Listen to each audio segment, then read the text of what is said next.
Videos of beaten older Asian Americans on streets and vandalized stores struck the Asian community.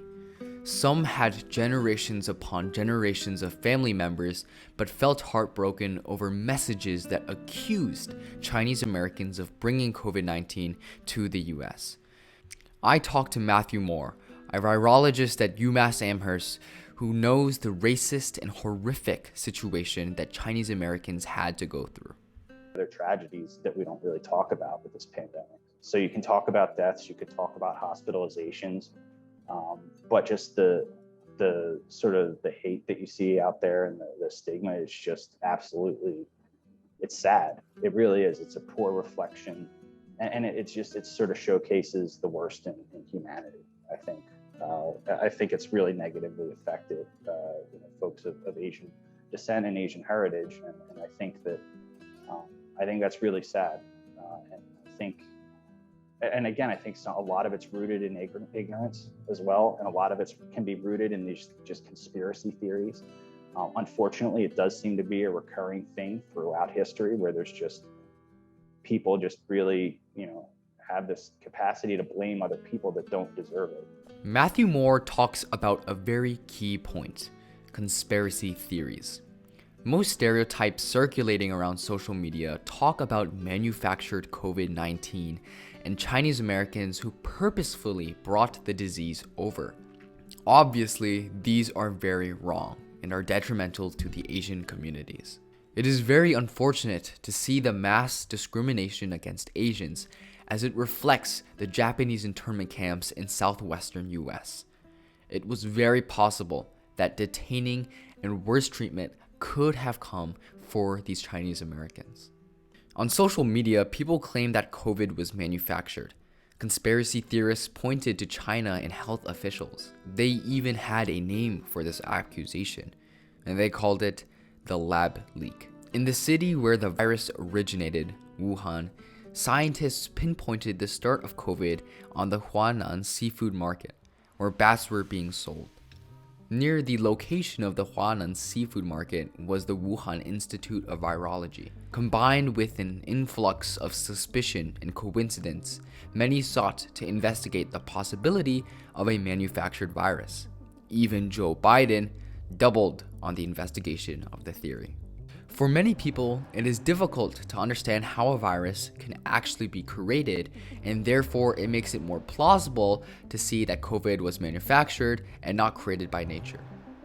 Viruses replicate incredibly quickly, and therefore can go through the process of natural selection and diversity much quicker than any other organism. Viruses can essentially grow into more dangerous ones, just like how some strains of the flu branched off into strains of COVID. COVID is nothing special. It is just another strand of the flu. But not everyone realized this. Especially here in the US, many began pointing fingers and accusing the US government of becoming totalitarian. Some even filed lawsuits against the government. COVID served as a wake-up call for the entire country.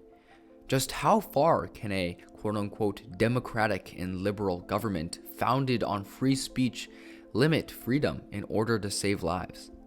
The mask mandate, for one, led to many protests, but it saved many lives. But some virologists and health officials say it varies on these mask mandates. The biggest problem is that here in America, free speech may override the necessity to distribute correct information. The mask myth was one of many, which said that masks were essentially useless, but many scientists disproved this notion. There were bigger myths to come.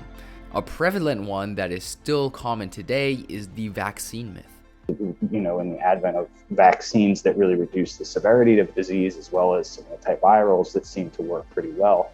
The question is, how much do we need these measures? Do we need to do it to the same degree that we did prior to having a vaccine? And that's a public health question, where you are sort of balancing cultural and societal needs and preferences with reducing the risk of infection. In the height of COVID, restaurants, colleges, and high schools required students or customers to be vaccinated, though not everyone wanted to comply. Some believed that the US was forcing them against their constitutional will, and others had religious reasons, and some didn't even have vaccines available. The biggest problem with the vaccine myth is that people believe vaccines should prevent any sort of transmission. But because viruses can adapt and vaccines are not always meant to be fully 100% effective, there is a growing distrust in vaccine efficacy. Suspicion of vaccines have been going on long before COVID, but it was not until COVID that being vaccinated or not could literally mean the death of another person. I think the myths about how it affects your health or how it's unproven, I don't think it's constructive. I know it's been a thing that even existed before the pandemic. There have been a lot of sort of a number of vaccine skeptics. If you would like to know more about Asian hate crimes and discrimination and stories of unnerving treatment, make sure you tune into our next series on Japanese internment camps, where we interview Japanese internment camp survivors on their experience.